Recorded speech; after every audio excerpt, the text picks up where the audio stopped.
Hey, what's going on? You know who it is. You know what it is. All right, you guys, peep game. This your boy Town Biz. All right, so check this out. I saw a great interview with Steve Breadman Edwards, and basically he was just talking about some things with Edgar Berlanga, and basically what happened with him and that loss where he got, badly hurt in that fight, and he got dropped pretty much three times.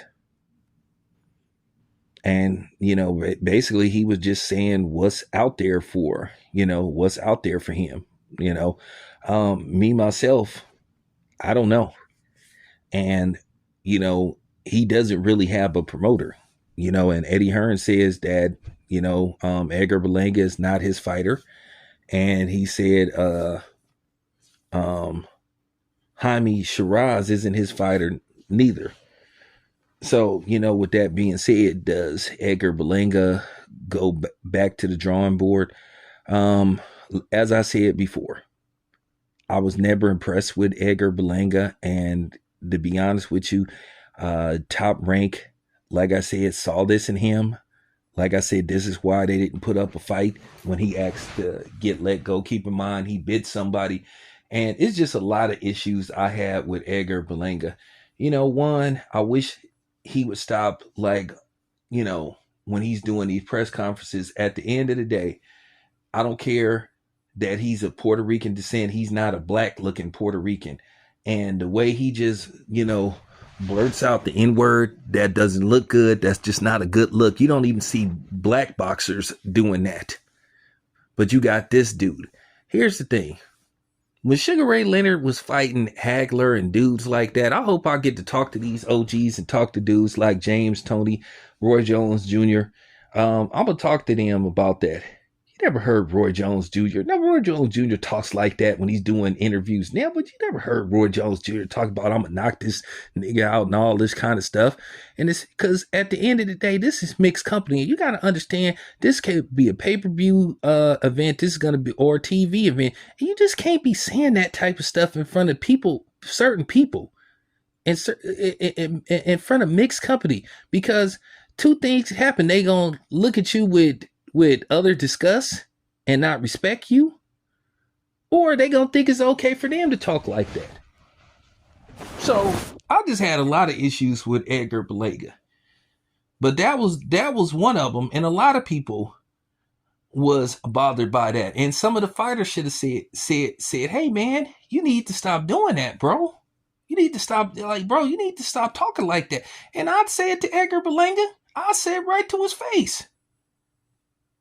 Like, dude, come on, man. Come on, man. You saying that on a podium at a press conference? All different type of media there. All the media that's covering the fight ain't just from the States. They come from other places. They come from overseas. They come from come from Mexico and stuff. Keep in mind, I didn't covered fights. And I didn't met these people. I didn't had lunch with them and everything. And spoke to them. These people come from all different type of places. And you sitting up there talking like, and you sound like a moron. To be honest with you, you sound like a moron. But once again, I blame the boxers, because the boxers need to call him out and tell him he need to chill with that. But they don't have no problem being mad at Devin Haney for basically, suing Ryan Garcia. But that's how black people is. They have selective smoke. One thing about me, I don't have selective smoke. But anyway, what is out there for Edgar Berlanga? That is a good question. I'm not gonna lie. I would like to see him take a tune-up fight. See, can he get in the ring, with somebody mediocre to build up his confidence, and then who knows? Caleb Plant get back in the ring and Caleb Plant win, and then you can see possibly an Edgar Berlanga Caleb Plant fight. Right now, Charlo won. I'm gonna be honest with you. I think Charlo knocks Edgar Berlanga out. Who Derby is out there, but I think that would be a dangerous fight for him. So, I just think it's one of them things where it's back to the drawing board. He got, they tried to bring him up too quickly. He wasn't ready for Canelo. And then based off what Shiraz did to him, that showed you he wasn't ready for prime time. And once again, he had no business being the main event. But anyway, with that being said, this your boy Town Biz. I'm out. I looked at two things with Berlanga that just made me more comfortable with picking with Cherise.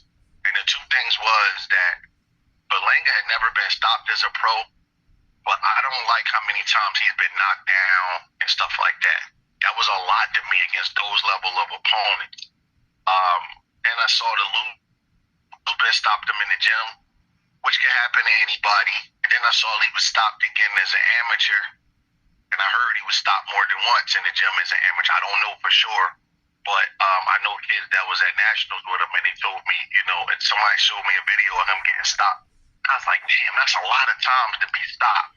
You know what I mean? For a guy that's supposed to be like, a serial killer like that. I'm not saying he was chinny or anything, but it was just a lot. And I think he's been dropped a couple times as a pro, and I know he bit a guy. The second thing that scared me from picking Berlanga, because I actually think he's a little more athletic than Cherise, but the second thing that scared me from picking Berlanga was that he only scores first round knockouts. He only has one knockout in his whole career past the first round.